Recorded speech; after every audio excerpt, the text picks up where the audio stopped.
বিসমিল্লাহির রহমানির রহিম। হযরত ইবনে মাসউদ রাদিয়াল্লাহু বলেন, এক রাতে আমি নবী করিম সাল্লাল্লাহু আলাইহি ওয়াসাল্লাম পিছনে নামাজ পড়িলাম। তিনি কিয়াম এত দীর্ঘ করিলেন যে আমি একটা মন্দ ইচ্ছা করিয়া ফেলিয়াছিলাম। তাহাকে জিজ্ঞাসা করা হইল, কি ইচ্ছা করিয়াছিলেন? তিনি বললেন, বসিয়া পড়িবার এবং নামাজ ছাড়িয়া দেবার ইচ্ছা করিয়াছিলাম।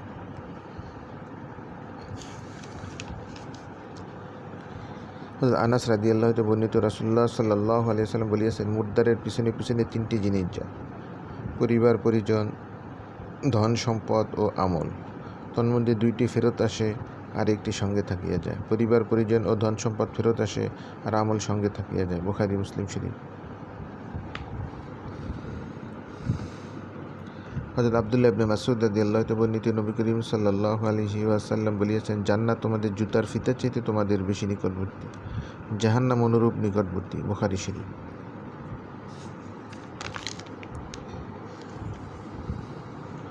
রাসূলুল্লাহ সাল্লাল্লাহু আলাইহি ওয়াসাল্লামের খাদেম ও আহলে সুফফার অন্তর্ভুক্ত হযরত আবু ফিরাস রাবিয়া বিন কাব আসলামী রাদিয়াল্লাহু বলেন, আমি রাসূলুল্লাহ সাল্লাল্লাহু আলাইহি ওয়াসাল্লামের সান্নিধ্য অর্থাৎ তাহার ঘরের দরওয়াজায় রাত্রি যাপন করিতাম এবং তাহার অজুর পানি ও প্রয়োজনীয় জিনিস আগাইয়া দিতাম।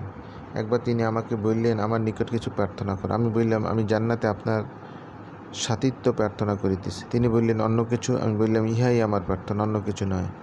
তিনি বললেন, তবে অধিক সেজদা দ্বারা তোমার নিজের ব্যাপারে আমাকে সাহায্য করো। মুসলিম শরীফ।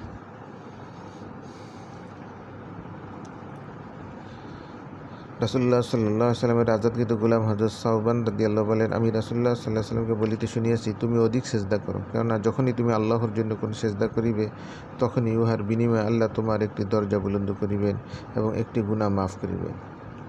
মুসলিম শরীফ। হযরত আবু সাফওয়ান আব্দুল্লাহ ইবনে বুসর আসলামী রাদিয়াল্লাহু হতে বর্ণিত আছে, রাসূলুল্লাহ সাল্লাল্লাহু আলাইহি ওয়াসাল্লাম বলিয়াছেন, ওই ব্যক্তি সর্বোত্তম যিনি দীর্ঘ জীবন লাভ করিয়াছেন এবং উত্তম আমল করিয়াছেন। তিরমিজি শরীফ। হযরত আনাস রাদিয়াল্লাহু বলেন, আমার চাচা আনাস বিন নাজার রাদিয়াল্লাহু বদরের যুদ্ধে অনুপস্থিত ছিলেন। তাই তিনি আক্ষেপ করিয়া বলেন, ইয়া রাসূলুল্লাহ, মুশরিকদের বিরুদ্ধে আপনার প্রথম লড়াইয়ে আমি অনুপস্থিত ছিলাম। আল্লাহর কসম, যদি আল্লাহ আমাকে ভবিষ্যতে মুশরিকদের বিরুদ্ধে কোনো যুদ্ধে উপস্থিত রাখেন, তবে আল্লাহ অবশ্যই আমার কীর্তি দেখিতে পাইবেন।